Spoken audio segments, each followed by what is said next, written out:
quiero invitarle para que abra su Biblia en Juan capítulo 15. Vamos a tener una lectura en Juan capítulo 15, desde el versículo 1, allí sentadito, como usted está, ahí lo puede recibir. Quisiera un poquitito más de volumen en los monitores, por favor, sobre todo en este, y menos medios, si fueran tan amables. En este monitor un poquito más de volumen y menos medios. Lo siento muy raro. Bueno, ¿ya lo tiene? Si no lo tiene o no trajo Biblia, puede leerlo ahí en las pantallas. Pero yo le invito a que lo leamos todos en voz alta, aunque tengamos distintas versiones. ¿Está listo? ¿O no? ¿Está listo? Bueno, gracias. 15:1. Dice: yo soy la vid verdadera y mi Padre es el viñador. Todo sarmiento que en mí no da fruto, lo quita. Y todo el que da fruto, lo poda para que dé más fruto. 3 y 4.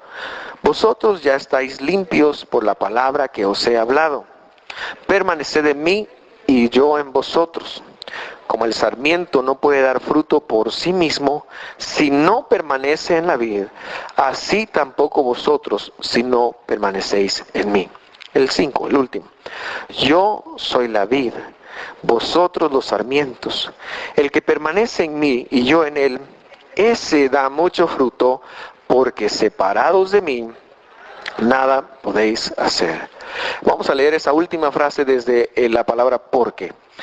Porque separados de mí, nada podéis hacer. Otra vez, porque separados de mí, nada podéis hacer.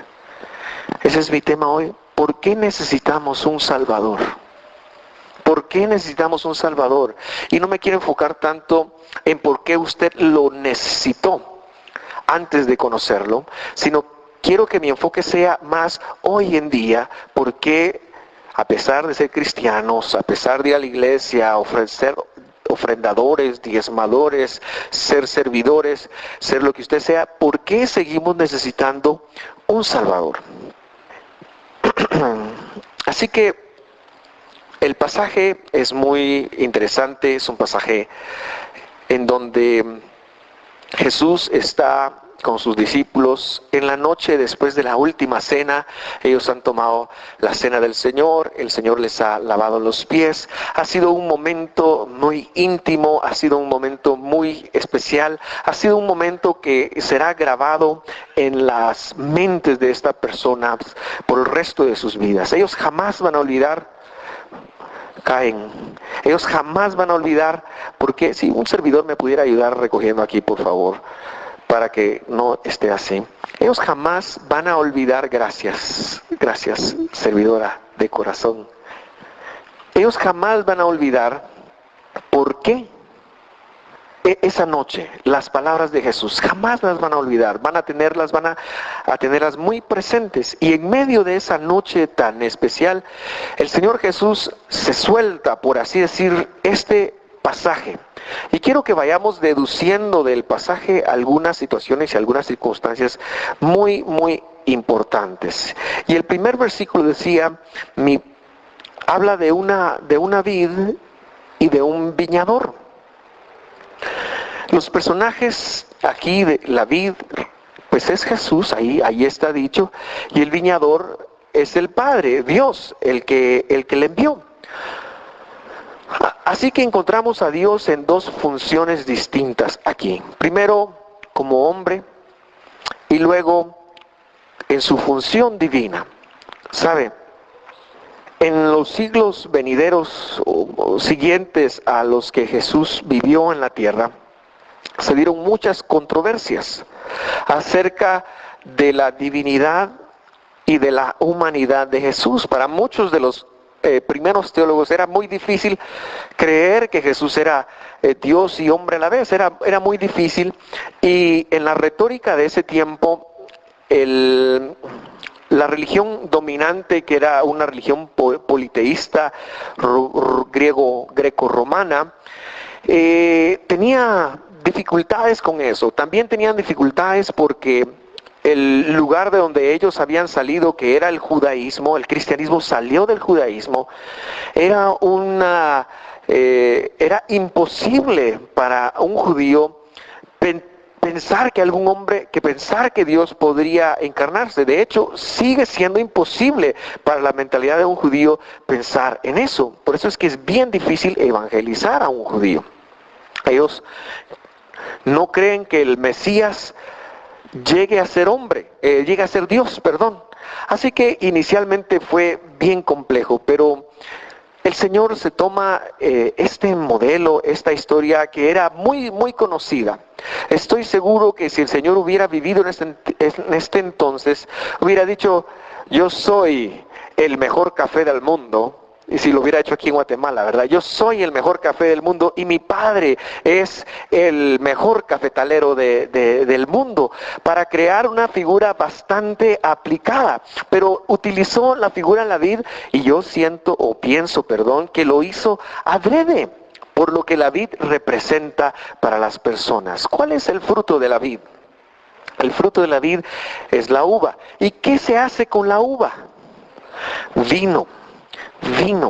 Para nosotros que recibimos el Evangelio y la instrucción de Dios, como la hemos recibido hace poco más de 100 años, 120 años más o menos, cuando los primeros misioneros cristianos evangélicos vinieron a Guatemala y vieron el alcoholismo como un problema cultural, satanizaron la toma del alcohol, la satanizaron, de tal manera que la mayoría de cristianos evangélicos piensa que tomar alcohol, cualquier cosa que tenga alcohol, es un pecado. Y de hecho la Biblia condena la borrachera, lo hemos visto.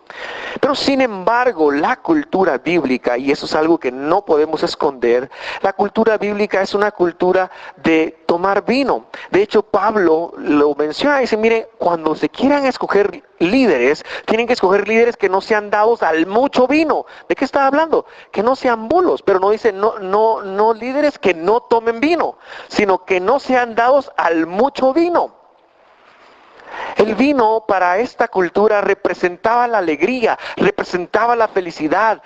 Cuando alguien estaba triste, se tomaba su copa de vino. Bueno, eso todavía lo hacen, ¿verdad? El problema es que no saben cuándo detenerse. Pero cuando alguien, ahora hasta kusha toman, ¿verdad?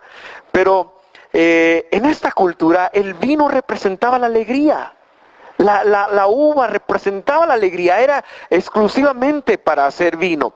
Era lo que se bebía. En aquel entonces no había Pepsi, no había Coca, no había Gatorade, no había nada de eso, sino que o era vino o era agua.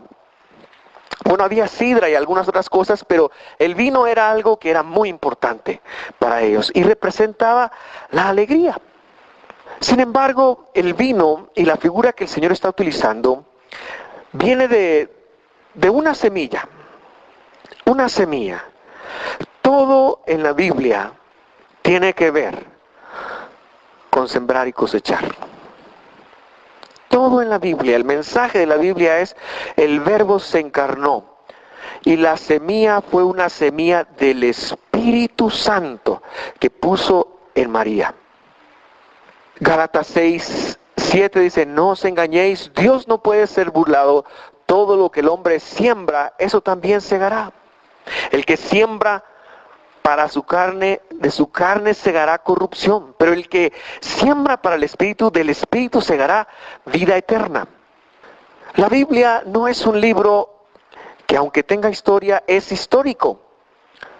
De hecho, si usted lee, por ejemplo, a los profetas, y si lee los 5 primeros libros de Moisés, y si realmente lo lee con un lente bien cuidadoso, se va a dar cuenta que en el capítulo 28 hay eventos que sucedieron después del capítulo de Éxodo, me refiero, del capítulo 35.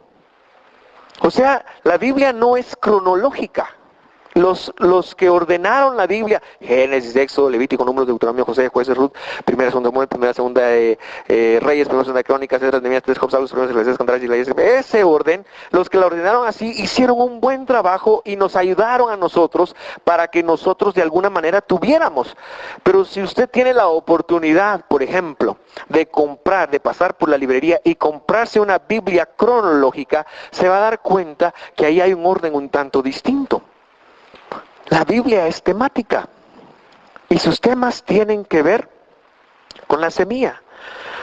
Lo primero que Dios hizo en el jardín de Edén fue que plantó un árbol, pero no plantó un árbol, plantó una semilla. Y luego Dios a la descendencia le llama semilla. De hecho, Pablo dice que Dios da pan al que come y semilla al que siembra.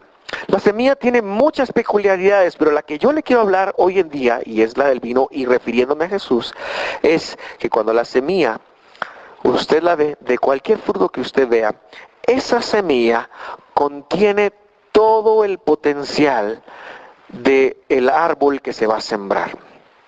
Por ejemplo, si usted siembra un maicito en su casa, y ese maicito, Dios lo bendice, y está bien regado, y está bien asoleado, y empieza a crecer, ya no va a ser un maicito, se va a convertir en una milpa. En algún momento se va a convertir en una milpa. Esa milpa estaba dentro de la semilla. Pero no solo eso, esa milpa va a dar elotes, pero no es elotes la palabra, ¿cuál es la otra palabra? Mazorcas, muchas gracias, ya vio, están ustedes metidos en la prédica, se los agradezco. Esas mazorcas, cada mazorca tiene más semillas. Y muchas veces nosotros nos comemos las semillas. Que Dios nos dé la diferencia para saber qué es pan y qué es semilla, pero ese es otro tema. Así que hay muchas más, salen mazorcas y el siguiente año vuelven a salir y vuelven a salir y es un proceso de nunca acabar. Y todo eso estaba encriptado en una semilla. Jesús es la vid que trae alegría al mundo. Y cuando Jesús viene a la tierra, toda la unción, todo el poder, toda la bendición, toda la divinidad, todo lo que Dios era, se encriptó primero que nada, en una semilla que se plantó en el vientre de una mujer que fue muy especial.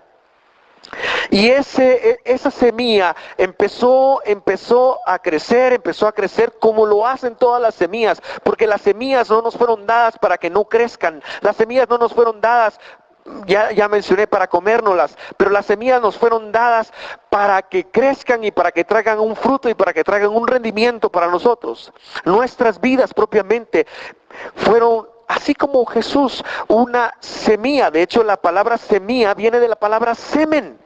O tal vez no viene, pero están asociadas. Semilla, semen. Y el semen contiene a la célula, esa célula que va y fecunda un óvulo, y que en su caso sucedió el día que usted fue concebido y que traía todas las características que usted es o puede ser.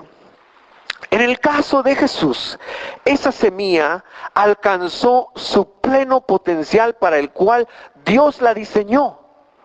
La semilla de Jesús alcanzó su pleno potencial. Jesús nunca tuvo una escasez, excepto en la cruz. Jesús nunca tuvo dolores, excepto en la cruz. Jesús nunca tuvo problemas que no pudieran ser resueltos, sino que Él siempre tuvo una salida a todo lo que Él necesitó en la tierra, no porque Dios se lo proveyera de afuera, sino porque Él conocía el poder de la semilla que estaba dentro de Él. Y esa semilla fue una semilla perfecta. Similarmente, usted es una semilla perfecta. Usted es una semilla perfecta. Usted fue una semilla perfecta. Si decidimos o no alcanzar el potencial, eso ya dependerá de cada uno de nosotros. La semilla que Dios plantó juntamente con nuestro Padre, en el vientre de nuestra madre, era una semilla perfecta, con las características humanas que usted tiene, ¿verdad? Algunos altos, algunos más bajos, algunos trompudos como su servidor, algunos chatos, algunos blancos, algunos morenos. Pero dentro de cada semilla, un potencial perfecto, así como Jesús. Así que esa semilla, me refiero ahora a Jesús, es plantada en la tierra, en la forma de un hombre. Y tiene un potencial impresionante. Por favor, nunca pierda de vista que usted puede ser mucho más de lo que usted es hoy, si tan solo aprende a hacer lo que Dios lo designó para hacer. Fíjese, lo voy a decir otra vez. Nunca pierda de vista que usted tiene un potencial que no necesita mirar afuera, sino necesita ver para adentro. ¿Qué es usted? Claro, yo no digo que no haya que perfeccionar, que no haya que trabajar. Por supuesto, esas cosas hay que hacerlas. Pero la solución, no estoy hablando de solución. Pero el potencial suyo no está afuera. No está en lo que las personas, está adentro. A veces tratamos de llenar el potencial con cariño de otras personas. A veces lo tratamos de llenar con vino, algunos, ¿verdad? A veces lo tratamos de justificar de otras maneras, pero el potencial está dentro. El potencial nunca va a estar fuera. Hoy, a través de Jesús y de ver este verso, yo quisiera que esta porción, que nosotros rescatáramos nuestro potencial. Así que vamos a ver. El versículo 1 dice, yo soy la vid verdadera y mi Padre es el labrador. Hablábamos del concepto de alegría, hablábamos de la dádiva para la humanidad, hablábamos de que Él es la vid verdadera, lo cual quiere decir, mis queridos hermanos, que hay vides falsas. Cuando un hombre buscaba el vino en el primer siglo, buscaba satisfacer su alma probablemente de algo que no tenía. Muchas personas hoy en día buscan satisfacer su alma, a veces con trabajo, a veces con familia, y todas esas cosas son importantes, o con dinero, o con vicios, o con muchas otras cosas, porque hay muchas vidas que no son verdaderas. Y no quiero hablar de que es malo amar a la familia, es malo bendecir a la familia, pero estoy hablando de que cuando lo que yo hago, cuando a mí lo que yo hago o cualquier rol que yo haga es lo que me da valor, estoy tras una vida falsa. Quiero decir, por ejemplo, de que si yo pierdo algo, voy a tratar de explicarme porque ahorita estoy con un montón de ideas en mi mente. Quiere decir, por ejemplo, de que el día que todos mis hijos se casen y se vayan de la casa, si yo nada más me enfoqué en vivir para ellos, el día que ellos se vayan, porque se van a ir, los ingratos se van a ir, hermano. No piensen que no se van a... Ahorita tal vez van con un... Y ojalá que remonte. Pero un día se van a ir. Así como usted se le fue a sus papás. Así que la ingratitud la heredaron. Un día se van a ir. Cuando yo me pongo mal porque mi hijo no está tomando las decisiones que yo quiero que tome, ojo, ¿sabe? Un paréntesis. Enséñele a sus hijos a tomar buenas decisiones, pero no se las tome usted a ellos. Bueno, claro, de niños sí, ¿verdad? Pero sobre todo ya cuando van aprendiendo, enséñeles a tomar decisiones, enséñeles entre el bien y el mal, hábleles del bien y el mal, hábleles de Jesús, hábleles de las consecuencias que las cosas pueden traer a sus vidas. Cierro el paréntesis. Cuando yo mi valor lo recibo de afuera, seguramente estoy tras de alguna vid falsa. Solo Jesús me puede dar mi verdadero valor porque Él es la vid verdadera. No hay otra vid. No hay otra vid, no hay otra fuente. El versículo 2 dice: todo sarmiento que en mí no da fruto lo quita, y todo el que da fruto lo poda para que dé más fruto. Hay sarmientos en esta vid. La vid es un árbol curioso, o es una planta curiosa, quiero decir. Si usted planta café, pues en la casa hay una planta de duraznos de corazón rojo, y hay un higo, hay una higuera. Y cuando esos se plantaron, yo no vivía ahí, pero se plantaron y ahora es un árbol, es un árbol.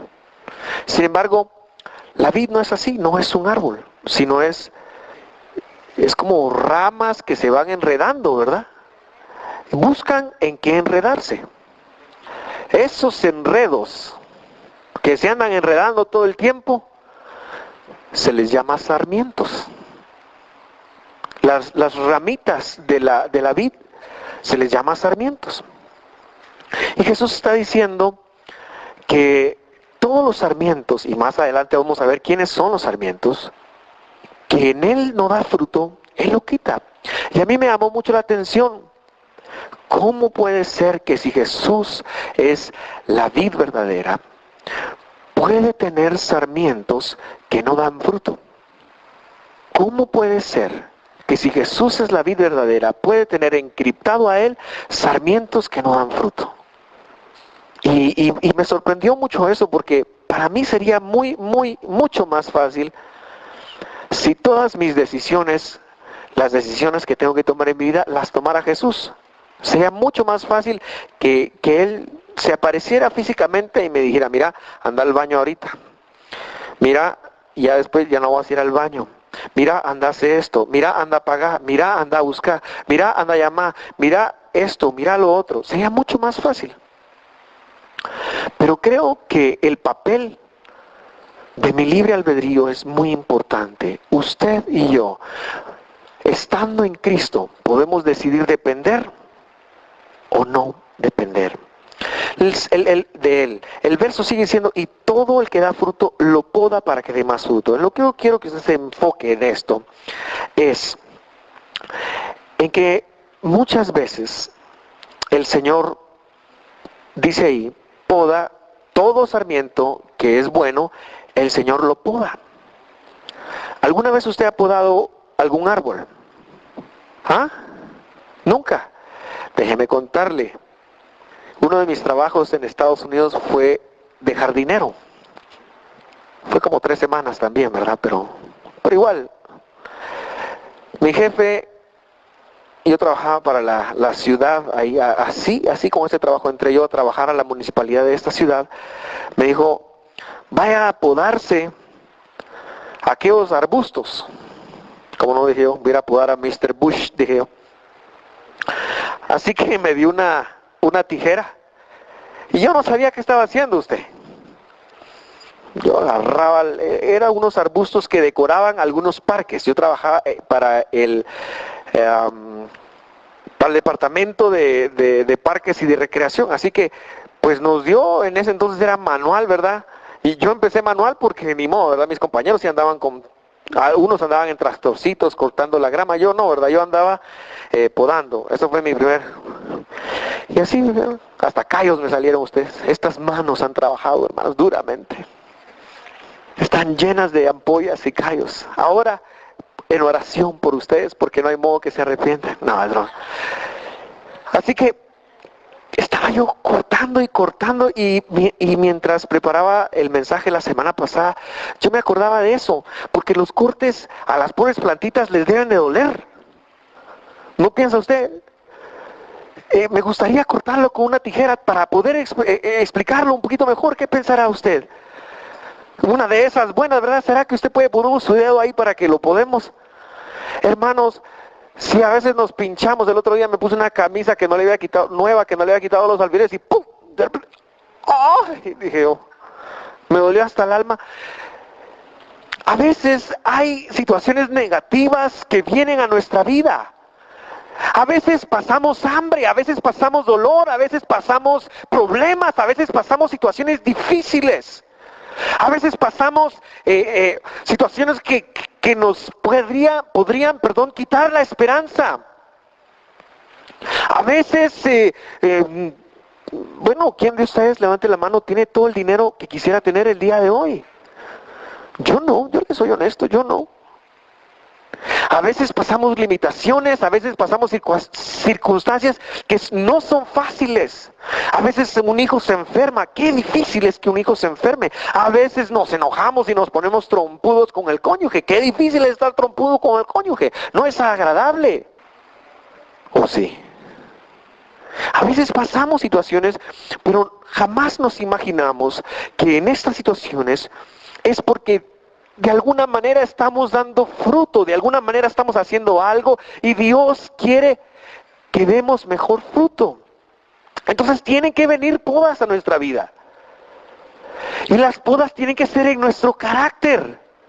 Tienen que ser en nuestra forma de pensar. Hermanos, hay que lidiar con ello. Porque lo más fácil cuando vienen los problemas es echarle la culpa. Es que tú me hiciste enojar. Es que tú me dijiste. Es que tú no esto. Tú no. La inclinación más fácil para responder cuando vienen los problemas es culpar a alguien. Es ver qué está pasando. Pero muy pocas veces nosotros lo podemos ver desde esta perspectiva y decir, wow, Dios me está podando para que dé más fruto. Y a veces no nos damos cuenta y simple y sencillamente nos amargamos. Pero sabes una cosa, que te poden es bueno, porque es que porque te quieren dar más. Juan Romero, un cantante antiguo muy famoso, decía estas palabras: cuando Dios te pide poda, es porque te quiere dar fruto. Hebreos lo pone de otra manera: Dios es un padre, y al que ama, amonesta o disciplina. Son podas que vienen a nuestra vida. El versículo 3, habla Jesús que se pasó 3 años podando a sus discípulos. Él estaba hablando de limpiarlos para que dieran fruto y se pasó 3 años. Por favor, cuando usted lea los evangelios y vea cómo Jesús trató a su gente, piense en esto. Jesús lo estaba podando. Una vez pasó Pedro y Pedro le dijo, el Señor preguntó, miren, ¿quién dice la gente que soy yo? Y entonces empezaron a responder, le dicen que eres Juan el Bautista, que resucitó. Es judíos creían en la reencarnación, ¿verdad? Dicen que sos Elías, dicen que sos mucha gente. Y ustedes les pregunta, ¿quién dicen ustedes que soy yo? Y Pedro responde, tú eres el Cristo, el Hijo de Dios viviente. Y Jesús le dice, poda, bienaventurado eres Simón, porque no te lo roca ni sangre, sino mi Padre que está en los cielos. Antes de que puedas decir, Pedro, que sos muy pilas, quiero decirte que la revelación te vino de los cielos. ¿Ok? Bueno, Pedro está bien, ¿no? Y entonces el Señor Jesús tiene a su equipo, la gente lo ha identificado, Él es el Mesías. Pedro ya lo vio, Pedro ya lo dijo, Él lo aceptó. ¡Wow! Estamos con el Mesías. ¡Wow! Y en ese momento el Señor Jesús hubiera ido al registro de ciudadanos del Tribunal Supremo Electoral a registrar su partido, pero no hizo eso. Hubiera ido a invadir las ciudades de Galilea, pero no hizo eso. Hubiera ido al Palacio Municipal o al Palacio Nacional a poner sus demandas porque ahora se convertía en un nuevo grupo de presión y ahora quería un aumento para aquellos que tuvieran de salario, para aquellos que tuvieran su grupo de 12. Pero no hizo eso. El Señor Jesús empezó a hablar de la cruz, del sufrimiento de la cruz. Ay, hermanos, ¿cómo nos es necesario pasar por la cruz y regresar a la cruz? ¿Cómo es de necesario? La cruz es la clave. Por eso yo nací el día de la cruz. Vaya que eran evangélicos mis papás, si no sería Vladimiro Cruz. Cruz Vladimiro sería yo. O Albañil Cruz Vázquez Avelar, se imagina. Pero el punto es que él empieza a hablar de la cruz y Pedro lo agarra y le dice, Señor, pero mucha, Pero si voy a hablar yo con él, yo tengo la revelación, va. O sea, mira, Señor, tranquilo, hombre, no estés hablando de esos mates no van aquí, Señor. Y Jesús le respondió, ¿cómo le dijo? Apártate de mí, Satanás. Poda.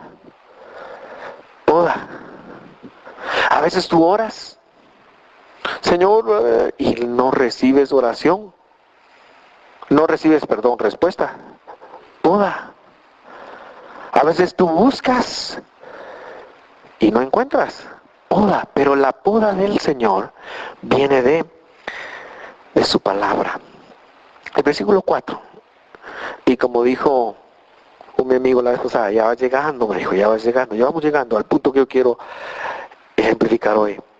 Dice, permaneced en mí y yo en vosotros.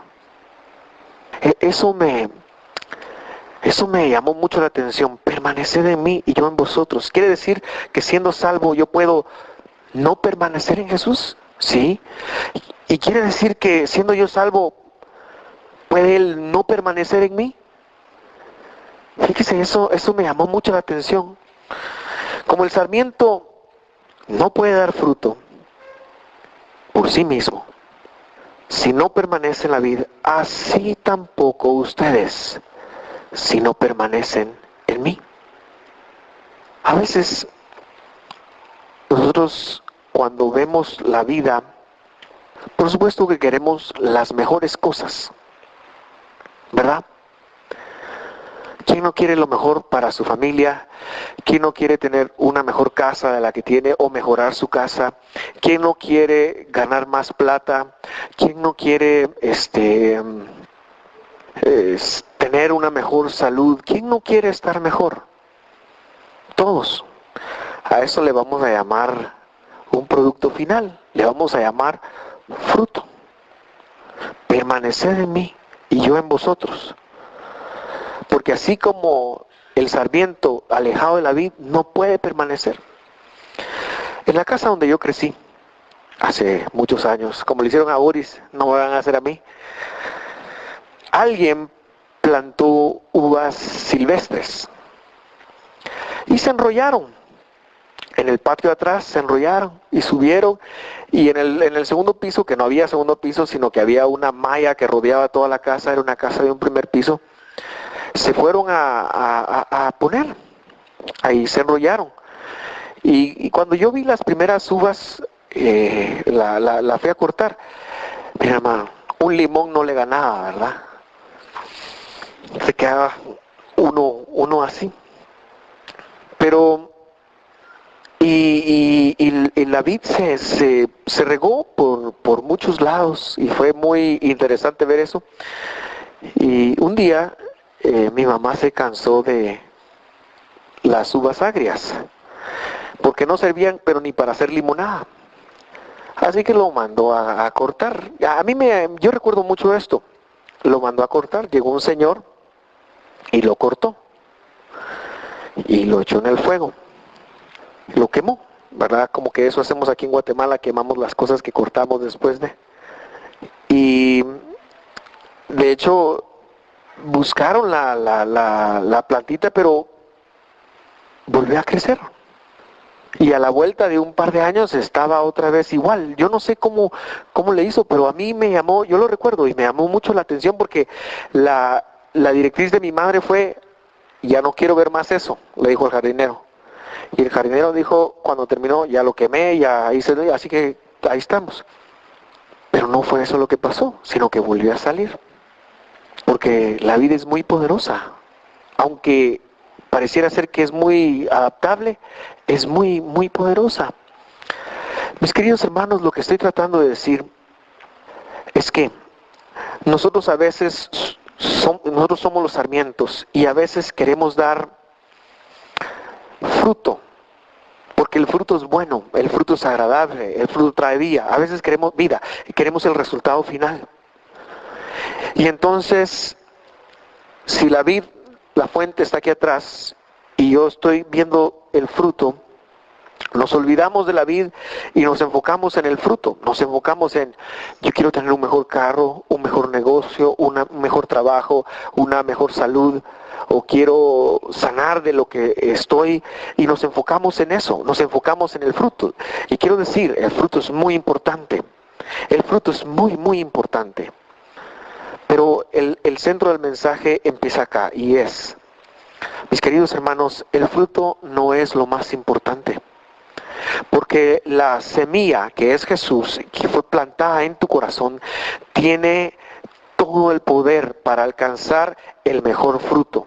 Dicho de otra manera, nunca un sueño tuyo con respecto de tu futuro va a superar el sueño de Dios con respecto de tu futuro. Siempre va a ser mejor el sueño de Dios. Siempre vas a lograr más con el sueño de Dios. Entonces, aunque no hemos de menospreciar el fruto, y yo no estoy diciendo apartémonos de la tierra y dejemos de trabajar, no estoy hablando de eso, porque eso es importante que lo hagamos.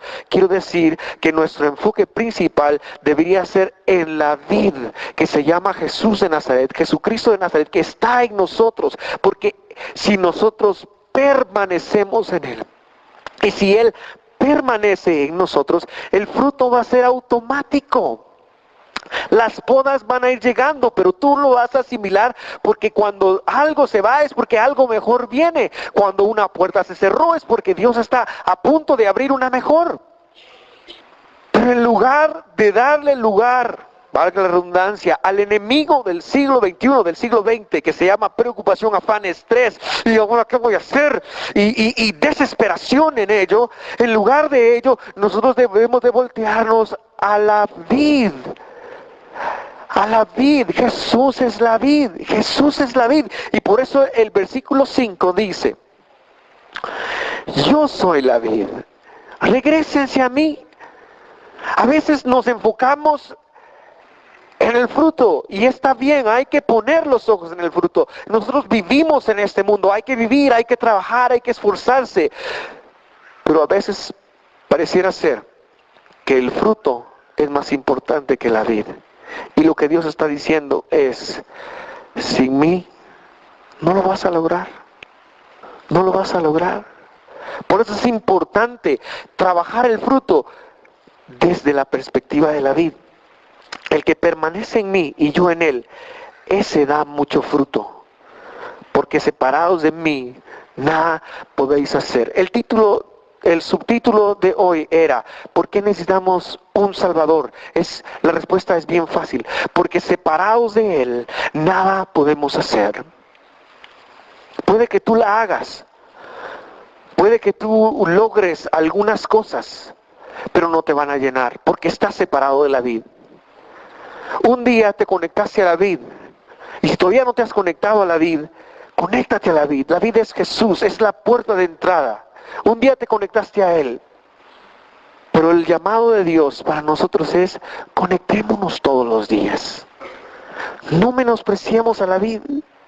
Volvamos a la vid, volvamos a Jesús, volvamos a nuestra relación con Dios. ¿Por qué necesitamos un Salvador? Porque sin Él no podemos hacer nada. Porque sin Él, sí, es cierto, vas a tener logros, pero esos son como nada. Porque algo va a faltar. Algo va a faltar. Yo pensaba, mientras preparaba esta charla, ¿será que si no estoy con Jesús, no me puedo tomar un café? Porque dicen, nada pueden hacer. Y la verdad es que hay muchas personas que no están con Jesús, que se toman cafés, ¿verdad? O hacen muchas otras cosas. Yo creo que el Señor se refiere más que nada a que si nos apartamos de Él, un día nos vamos a secar.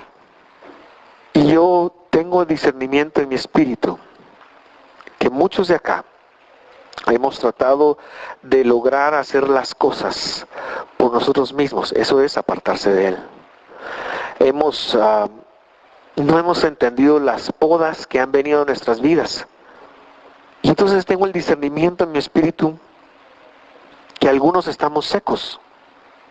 Jesús Adrián escribió en los años 90 un coro que A muchas personas les ministraba mucho.